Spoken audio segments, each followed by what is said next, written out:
Hey everyone, this is Upasana Singh, ST at Flipkart, and I welcome you all to Online Study for You, a complete placement solution for everyone. Today in this video, we will see decision making in C++. Basically, decision making is if-else statements in C++. We will see if-else statement in C++. We will see types of if-else statements, how we can implement these if-else statements in C++.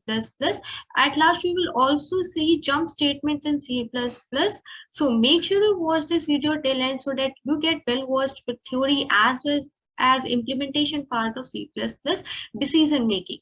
So let's quickly start with decision making in C++. Coming on to decision making statements in programming language, they are basically to decide the direction of the flow of program execution. What does this means is, suppose you some company selected you and they gave you a offer letter.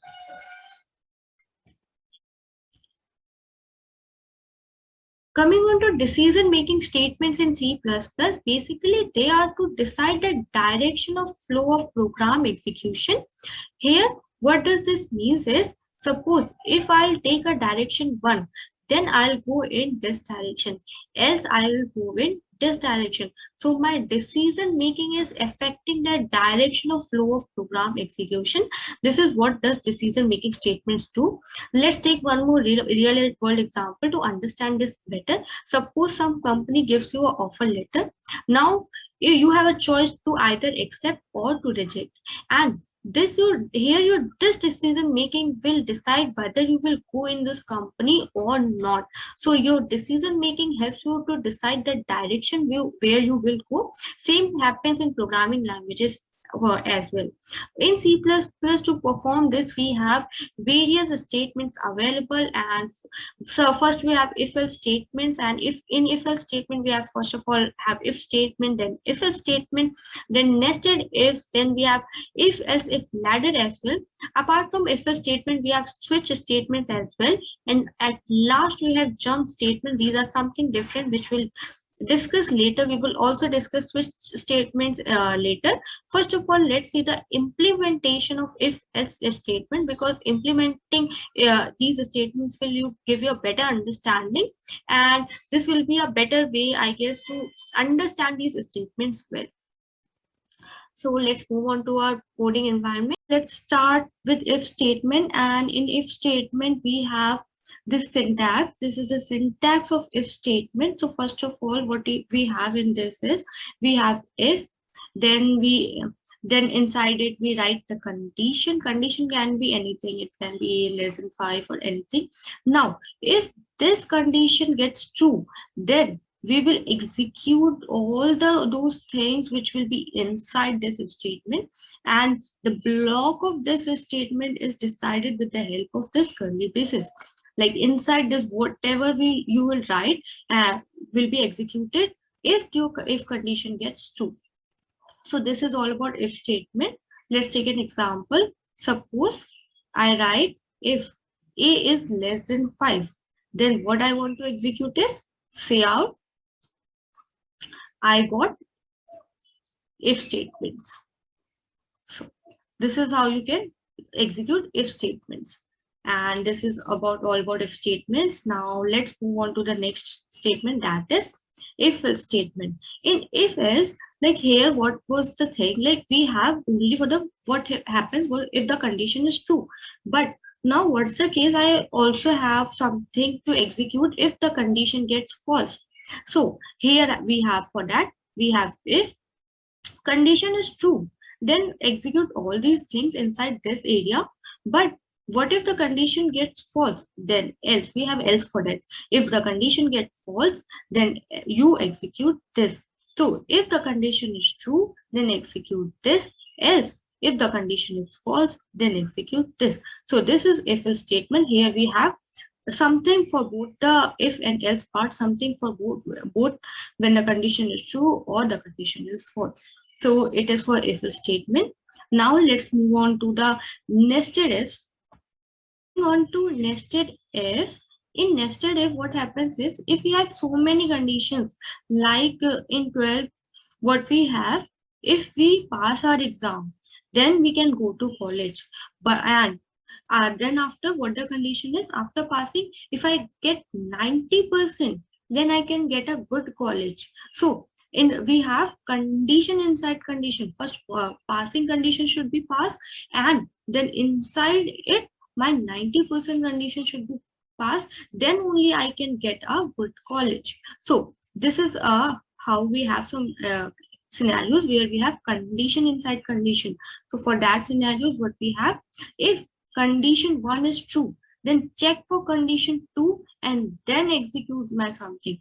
Also what we can do is, if my condition 1 is true, then execute something, and for the condition 1 is true, and then if condition 2 is true, then execute this. So we have condition inside condition, or if inside if. For example, what I can take is, if I pass, then I'll get a college, right?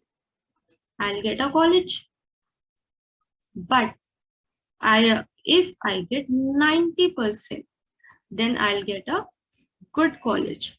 So this is how if statements work, nested ifs work.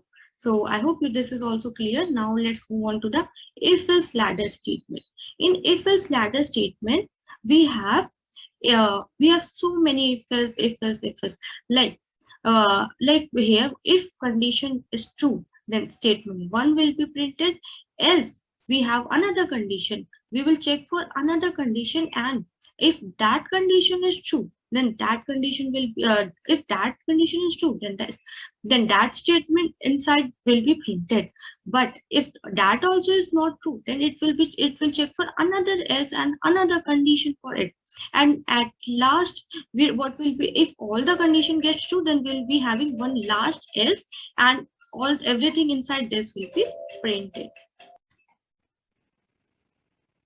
I hope you got a clear idea of these if statements.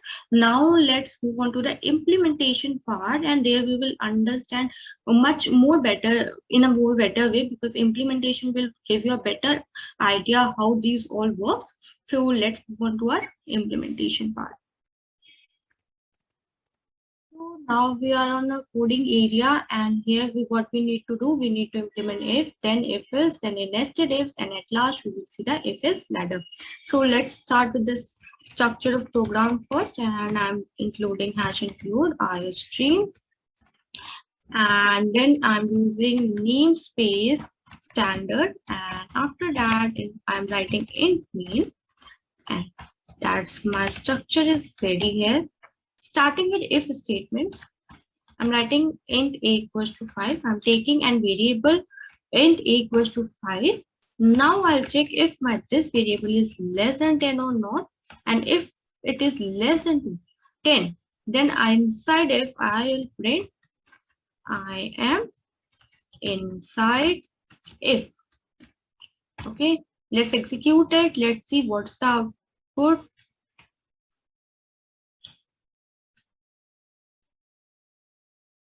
So here we got the output that I'm inside if, and so this condition is true. What if this condition gets false? What I change the sign to greater than. Now let's again see the output. Let's run the program. So here we got nothing as our output. So that shows that if we have if our condition gets false, then we have nothing to print in this case. So for that we go use if else, and we will see next if else. But before that, I want to tell one more thing, that if there's a single statement inside if, then you can remove these curly braces as well. You can print just like this. You can make if statement like this without braces only for single statements. But if you have more than one statement, then you have to use curly braces. So if I run this again, and let's again change the condition to less than, so that my if part gets executed.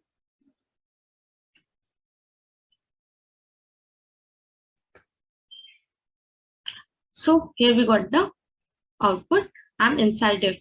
But now so this is so remember, for single statement you can remove the curly braces But for for statements more than one statements, you have to use curly braces.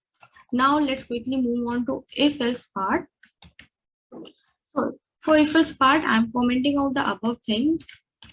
Now in if else part, I'm again taking int a equals to 5, and now I'll check if a is less than 10. If a is less than 10, then see out I'm inside if part. Okay. Else what I'll do? Else I'll see out I am inside else part. Okay. So I hope this is clear. I'm taking an int I'm taking an variable int equals to 5. Now I'm checking if a is less than 10, then see out this, else see out this. So if the condition gets true, then go inside if part. If the condition gets false, then go inside else part. So this is all this what this means is. And now let's run this so that you can get a clear idea, and also you can get the output as well. So as my a is less than 10, so if part gets executed and it said I'm inside if part. Now if I change the sign again, so what can be the output? You can guess here.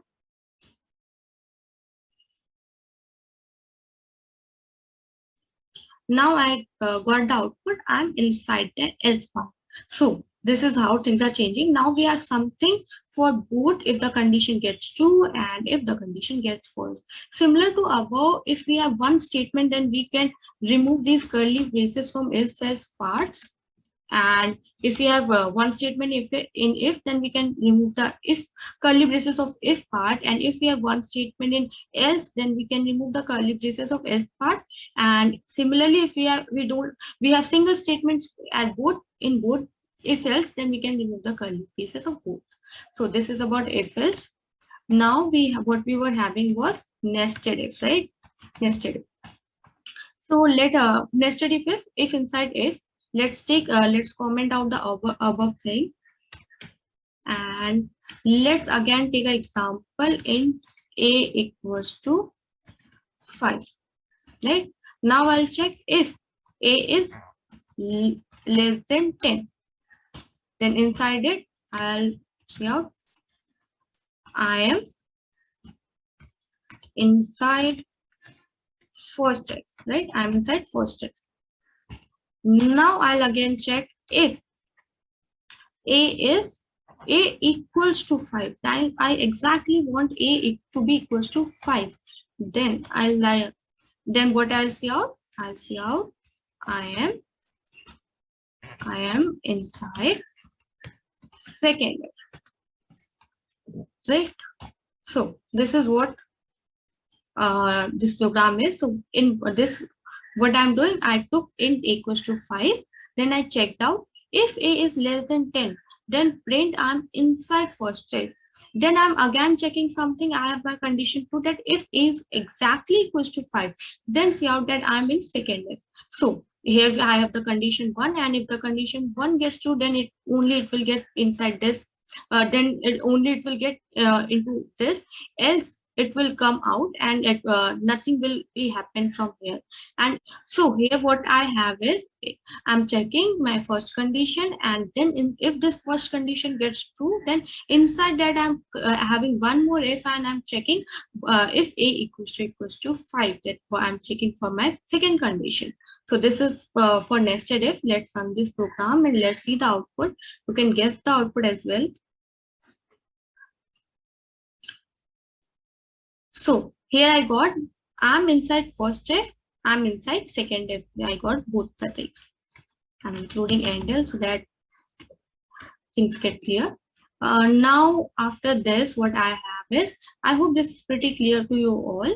And at last, what we were having is, we were having if else ladder. If else ladder.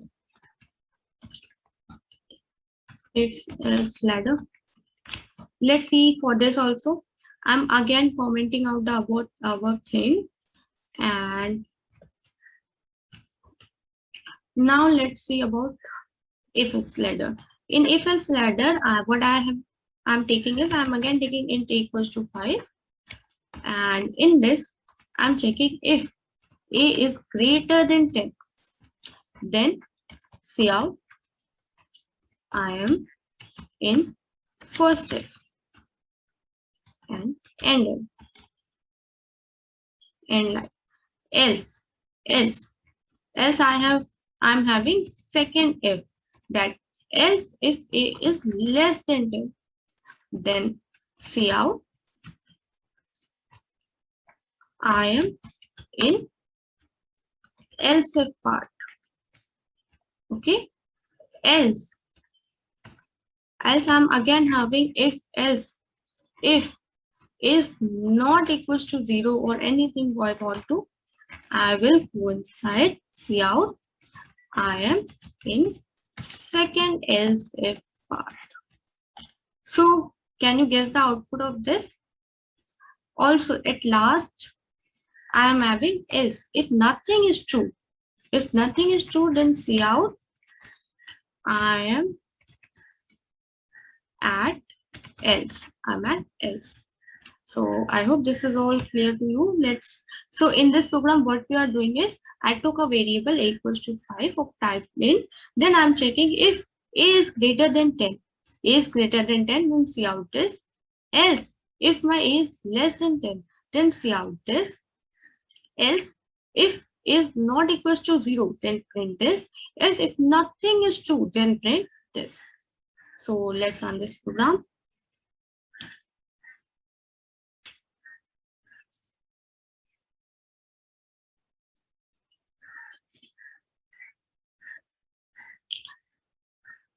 So now we got the result if I am in else if. So now we got the result I am in else if part. So where it is? It is here. So what was the condition here? If a is less than 10. Yes, my a is less than 10. So the second condition got executed. In this, what happens is it checks from starting. Like it checks the first statement. No, it wasn't true. Then it moved to second statement. But what if my first statement gets true? Then it will never move to other statements, right? So this is how if else ladder works. I hope you got the clear idea. So now this is all about if else ladder and nested if and if else. So I hope you got a clear idea. Try making some programs using if else. You will get much more clear idea when you will implement everything by yourself. For now, let's move on to our switch statements, which was the remaining part, and then we will also see the bridge statements. So let's start. Before getting to switch statements, I would like to tell little about jump statements. Although we won't go in detailed explanation of switch statements right now, we will do that in later videos. There it will be easy for you to understand jump statements. So coming on to the definition of jump statement, these statements are used in C++ for the unconditional flow of control throughout the functions in program. What does this mean is, like we are in if else, we go first check if, then if that is not, if there the conditions not true, then we go into the else part. So, but if I want to break that flow somewhere, if I want to change that sequential flow somewhere in the middle of that those statements, in the middle of the functions, then we use these jump statements. So jump statements are for unconditional flow of control. Right now, so coming on to, there are 4 types of jump statements provided by C++. First is break, continue, go to, return.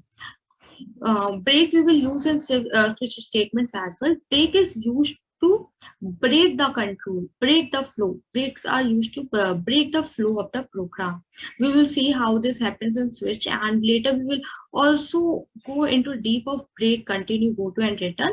So you don't need to worry if you are not getting some things here. You will get that in later videos. Well, so let's quickly start with switch statements.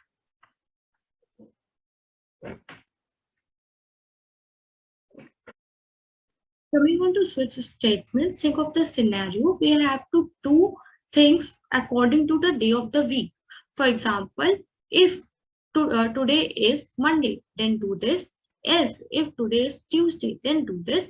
Else, if Wednesday, then do this, and so on. So think about, if I write the program for the same using if else, then how long it will get.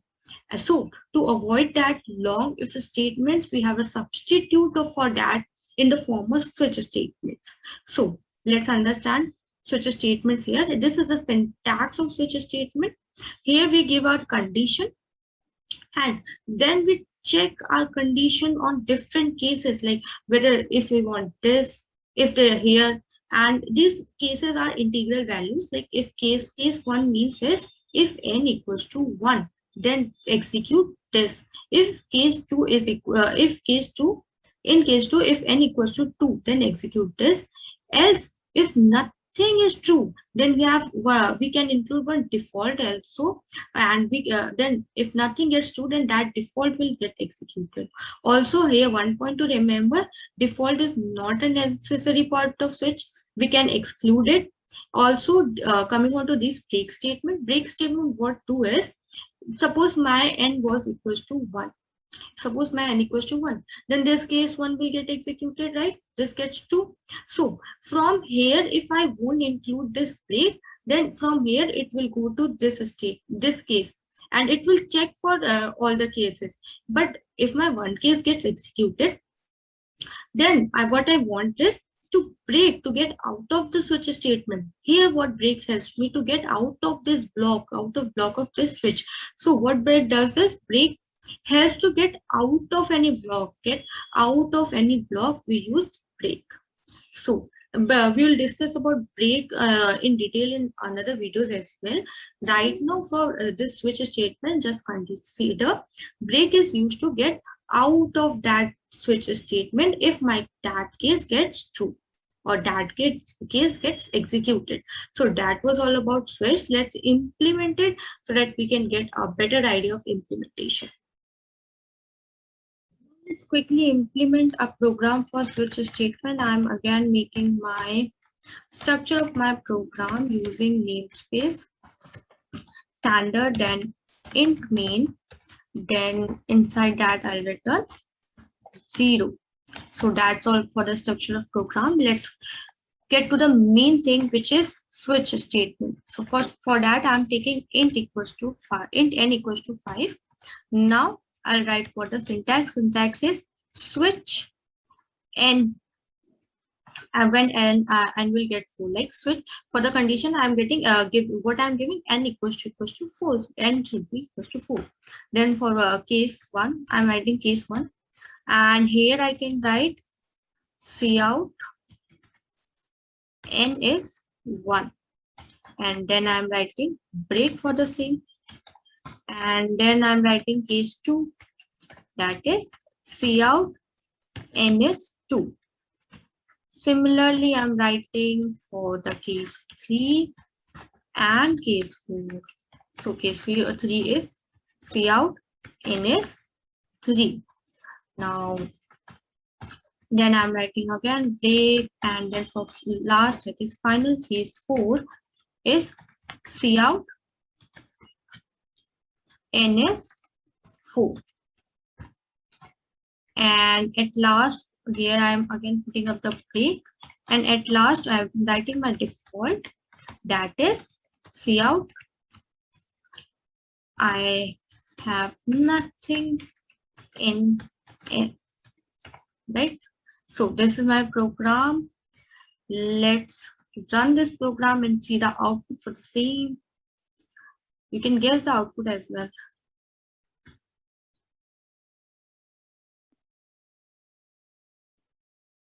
So I got the output n is 4, and here it checked on the different integral values, and you don't need to be 1, 2, 3 sequentially. You can write anything, but make sure 2 cases, the thing you are giving here in the case should be same for the 2 test cases or more.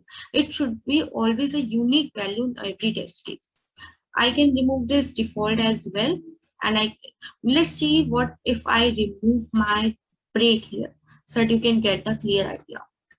Now I'm making my n equals to 4, and I'm removing my break statement from here. Here it will get true, then it should get out of the loop, out of the switch statement. But I have removed my break. Let's see what can be the output now.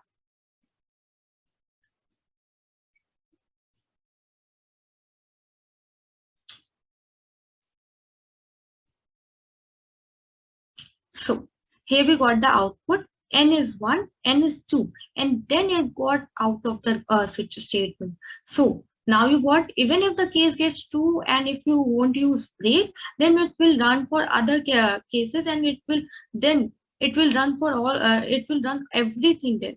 It won't check the case, it will run all the statements once one case gets true, and it won't find the break there. So that is why we use the break statement to get out of that switch statement. This is all about switch. I hope you got a little idea, and when you will implement yourself, then you will get better idea of switch and other if else statement. I'll definitely recommend you to implement things yourself. This will help you understand better. This will help you understand more, much better. So that's all for this video, and I hope you got this. So I So that's all for this video. I hope you got the decision making statements well, and please so that's all for this video. I hope you got the things well, and please try to implement all these things yourself as well, so that you get the better understanding of the topics. Also, if you like this video, then please like, share, and subscribe. And you can ask your queries in the comment section below. We will love to answer your queries. So for now, thank you. So that's all for this video. I hope you like this video. And if you like this video, then please do like, share, and subscribe. Also, you can ask your queries in the comment section below. We will love to answer them. So that's all for this video. I hope you like this video, and if you like this video, then do like, share, and subscribe. Also, if you have any queries, then you can ask. So that's all for this video. I hope you like this video, and if you like this video, then please do like, share, and subscribe. Also, you can ask your queries and you can give your suggestions in your comments. So that's all for this video. I hope you like this video, and if you like this video, then don't forget to like, share, and subscribe. Also, you can ask your queries in the comment section below. And that's all for this video. Thank you. So that's all for this video. I hope you like this video, and if you like this video, then please do like, share, and subscribe. And also, if you have any queries, then you can ask them in the comment section. We will love to answer. Thank you.